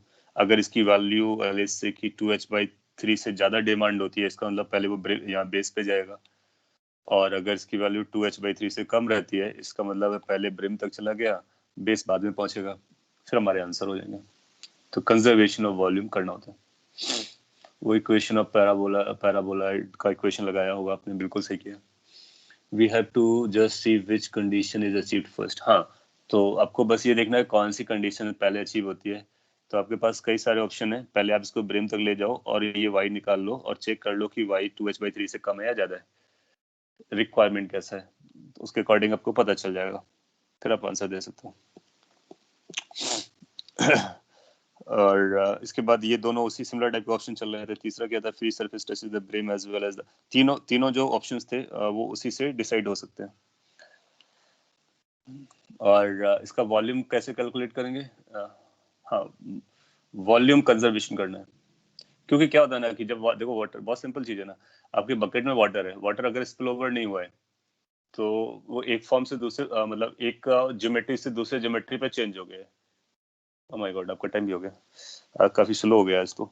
एनीवे, एक ज्योमेट्री से दूसरे ज्योमेट्रिकल शेप पे चेंज हो गया है, तो उससे वॉल्यूम तो वही रहा, मास भी वही रहा, इसलिए वॉल्यूम कंजर्वेशन कर सकते हैं। फिर आपने लिखा पर आर के ही के टर्म में वैल्यू नहीं दी थी ना,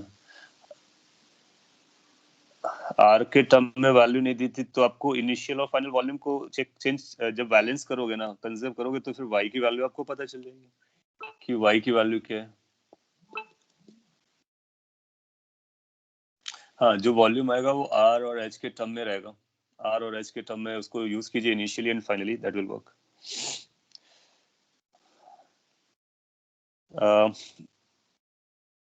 चलेगा, आपका टाइम हो गया तो इसको हम अगर आप चाहेंगे तो नेक्स्ट क्लास में प्रूव भी कर देंगे, कैलकुलेट कर देंगे। क्विकली मैं बाकी क्वेश्चंस के बारे में बोल देता हूँ, सिंपल है, इजी है, और सो दैट कि ये पोर्शन हो जाए, और इस पे जो डाउट रहेगा तो आप जरूर पूछ लीजिए। इजी वाले क्वेश्चन से आगे, जैसे ये क्वेश्चन नंबर नेक्स्ट है 11th है आपका, और आपसे पूछा गया कि टाइम कैलकुलेट कीजिए, शॉर्टेस्ट टाइम कैलकुलेट कीजिए। आप 1 मिनट अटेंशन देंगे, आपको इमीडिएटली समझ में आ जाएगा। और शॉर्टली कैसे कर सकते हैं, ये x इक्वल टू 0 है, ये इसका एम्पलीट्यूड है 1.5, तो ये जो 0.75 है ना, ये a/2 है। तो a/2 से a/2 तक जाने का शॉर्टेस्ट टाइम चाहिए अपने को। तो हम जानते हैं कि ये जो टाइम होता है ना, वो t/12 होता है, और ये जो टाइम होता है ये भी t/12 होता है। So how to answer quickly, कि जो t आएगा वो t/12 का 2 टाइम्स यानी t/6 आ जाएगा। अगर ये t/6 से t पता कर लेते हैं तो ओमेगा कितना दिख रहा है आपको, ओमेगा की वैल्यू दिख रही है π/4, और इसको 2π/t से रिलेट कर लीजिए, तो t की वैल्यू आपको यहाँ से पता चल जाएगी। हाउ मच, पाई से पाई कैंसिल आउट हो गया, 8 आ गया। सो t आपको 8 मिल जाएगा। हाउ टू मिनिमाइज कैलकुलेशन वो मैं बता रहा हूँ। फिर इसका आपका आंसर आ जाएगा 8/6 which is 4/3 which is 1.33 seconds. तो जो मिनिमम टाइम आएगा, लीस्ट का मतलब समझ रहे हो, पहली बार इधर आया, वरना क्या हो सकता है वो भी टाइम आप काउंट कर सकते हो, यहाँ से यहाँ से यहाँ पर आए, और या फिर और भी साइकिल्स चल करके वहां पे पहुंचे। सो 1.33, स्क्रीन नहीं दिख रहा है, स्क्रीन नहीं दिख रहा है क्या? It should be visible. Sir दिख रहा है। ओके, दिख रहा है, चलेगा। तो ये आपको एक्सप्लेनेशन समझ में आया ना 11th का? हाँ, अगर आपको नहीं दिख रहा किसी को तो फिर आप अपने को रिफ्रेश कर लोगे तो चलेगा। ये एक्सप्लेनेशन आपको समझ में आना चाहिए, शॉर्ट में कैसे आंसर देते हैं। अदरवाइज कैलकुलेट करके भी आंसर दे सकते हो, इक्वेशन में ही रख करके भी दे सकते हो, x1 रखो x2 रखो, टाइम कैलकुलेट कर लो, वहां से भी आंसर आता है। ये जो क्वेश्चन है, इस तरह क्वेश्चन हम लोगों ने लास्ट क्लास में लर्न किए थे, और मैंने कुछ एग्जांपल बताए थे आपको। तो आप बोलोगे कि इसके ऊपर इस फिगर को अगर आप ऐसे रिलेट करते हो तो क्या चलता है?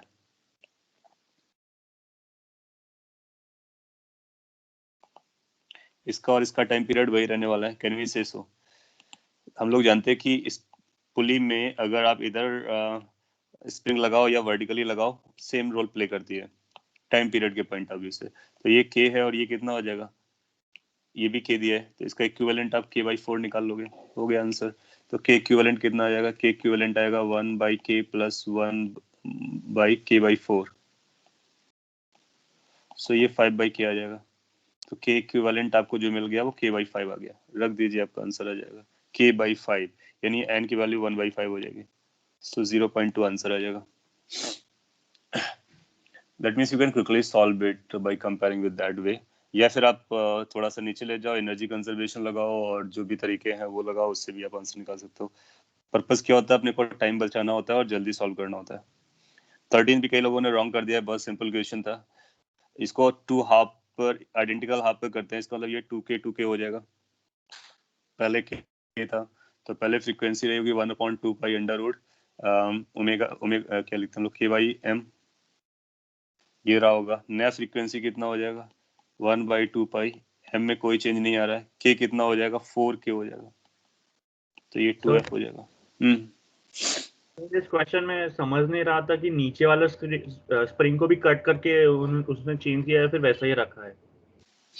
अच्छा, उसकी लैंग्वेज कुछ ऐसी है कि देखो, पहले आपके पास एक स्प्रिंग थी, उसके साथ आपने इसको देखा तो एफ फ्रीक्वेंसी आया, फिर उस स्प्रिंग को 2 इक्वल हाफ में कट किया, सेम ब्लॉक को one of the 2 pieces of the spring से सस्पेंड किया गया, तो ये ट्वाइस क्या हो गया, such that it just touches the other spring below equilibrium.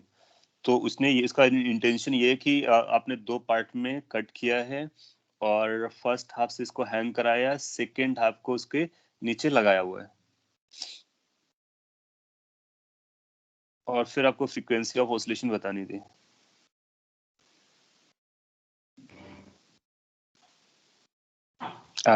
थोड़ा सा इस पे करेक्शन हमको भी समझ में आ गया। जस्ट टचेस लिखा हुआ है,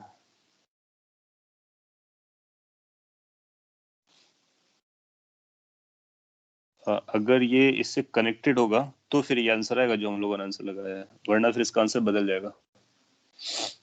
सो this question needs to be रिकंसीडर्ड।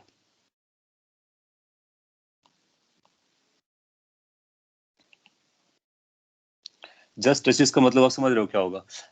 जब ये डाउन साइड जाएगा ना तो फिर इस पे 4K लग रहा होगा, लेकिन जब ये अप साइड जाएगा सो ये डाउन साइड वाला स्प्रिंग अपना रोल प्ले नहीं कर रही होगी, तो K इक्विवेलेंट कितना हो जाएगा? 2K।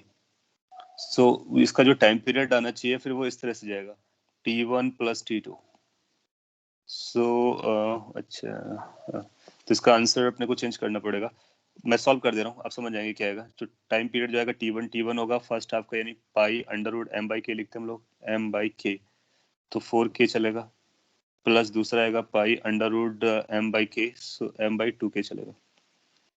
इसका उल्टा कर दोगे तो फ्रीक्वेंसी हो जाएगा, तो ये बनेगा 1/π√4K/m प्लस 1/π√2K/m।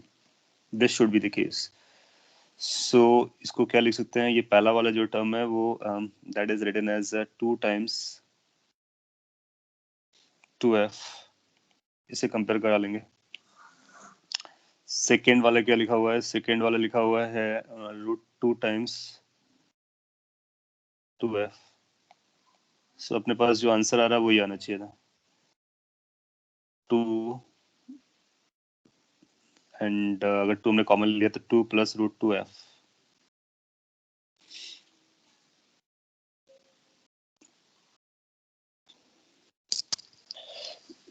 तो अपना जो n आएगा वही आएगा, n की वैल्यू आएगी 2 + 2 × 2 + ऐसा। ये कितना जाएगा? इसको हम लोग कैलकुलेट कर सकते हैं, 4 + 2 × 1.4, 4 + 2.8, 6 पॉइंट, न्यूमेरिकल में रहा होगा ना, ठीक है, न्यूमेरिकल में प्रॉब्लम नहीं है, 6.8 आना चाहिए। किसी का आया था 6.8? इसने जस्ट टचेस लिखा हुआ है, तो जस्ट टचेस का मतलब हुआ ये 4K नहीं रहेगा, फिर ये एक्सप्लेनेशन हटा देते हैं। फर्स्ट ऊपर वाला जर्नी अलग रहेगा, नीचे वाला जर्नी अलग रहेगा। जब ये डाउन साइड जाएगा तो फिर दोनों स्प्रिंग रोल प्ले कर रहा होगा, और जब ये अप साइड जाएगा तो केवल अप वाला प्ले कर रहा होगा, डाउन वाला नहीं।